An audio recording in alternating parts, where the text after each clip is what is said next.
ഇപ്പോൾ പെരുവന്താന മുൻ panchayat president V C. Joseph ചേർന്നുണ്ട്. ശ്രീ ജോസഫ്, ഒരുപക്ഷെ ഇത്രത്തോളം ദാരുണമായൊരു സംഭവം ഉണ്ടായിട്ട് പോലും കൃത്യമായൊരു നടപടി ഉണ്ടാകുന്നില്ല. ജനങ്ങളുടെ പ്രതിഷേധം മുന്നോട്ട് വയ്ക്കുന്ന പ്രധാനപ്പെട്ട ഒരു കാര്യം അത് തന്നെയാണ്. ശാശ്വതമായ ഒരു പരിഹാരം ഉണ്ടാകണം എന്നുള്ളൊരു കാര്യം. പ്രത്യേകിച്ചും തോട്ടം തൊഴിലാളികളുടെ സുരക്ഷയ്ക്കായി സർക്കാരിൻ്റെ ഭാഗത്തു നിന്ന് യാതൊരു നടപടിയും ഉണ്ടാകുന്നില്ല എന്നുള്ളൊരു കാര്യം തന്നെയല്ലേ എടുത്തു പറയേണ്ടത്.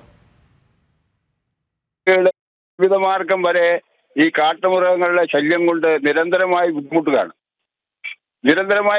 എന്ന് പറഞ്ഞാൽ അവരുടെ മൃഗങ്ങളെ പുലി പിടിക്കുന്നു, കടുവ പിടിക്കുന്നു, അതുപോലെ ആന ചവിട്ടിക്കൊല്ലുന്നു. ടി ആർ ആൻഡിയിലെ മാനേജ്മെന്റ് തടി വെട്ടിയിട്ട് ശേഷം റീപ്ലാന്റ് ചെയ്യാതെ വനത്തോട് ചേർന്ന് വനമായി മാറിയിരിക്കുന്ന കൊണ്ടാണ് ഈ കാട്ടുമൃഗങ്ങൾ കൂടുതൽ ആനയെല്ലാം കൂടി ടി ആർ ആൻഡി വന്ന് തൊഴിലാളികളെ ഉപദ്രവിക്കുന്നതും തൊഴിലാളികളെ ആടുമാടുകളെ ഉപദ്രവിക്കുന്നതെല്ലാം ഈ ടി ആർ ആൻഡി മാനേജ്മെന്റിന്റെ ഒരൊറ്റ കഴിവുകേടാണ്.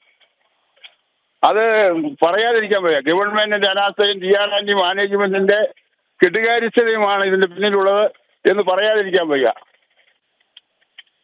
വി.സി. ജോസഫ്, ഒരു കാര്യം കൂടി, ഒരുപക്ഷെ ഈ അടിയന്തര സാഹചര്യത്തിൽ പോലും വനവകുപ്പ് ഉദ്യോഗസ്ഥരെ ബന്ധപ്പെടാൻ കൃത്യമായ സംവിധാനമില്ല, അഥവാ ബന്ധപ്പെട്ട് കഴിഞ്ഞാൽ കൃത്യമായി ഇടപെടുന്നില്ല വനവകുപ്പ് ഉദ്യോഗസ്ഥർ എന്നുള്ള കാര്യം കൂടി ജനങ്ങൾ മുന്നോട്ട് വെക്കുന്നുണ്ട്. അപ്പോൾ ഈ ഒരു സംഭവത്തിന്റെ ഉത്തരവാദിത്വം വനവകുപ്പിന് കൂടി ഉള്ളതല്ലേ?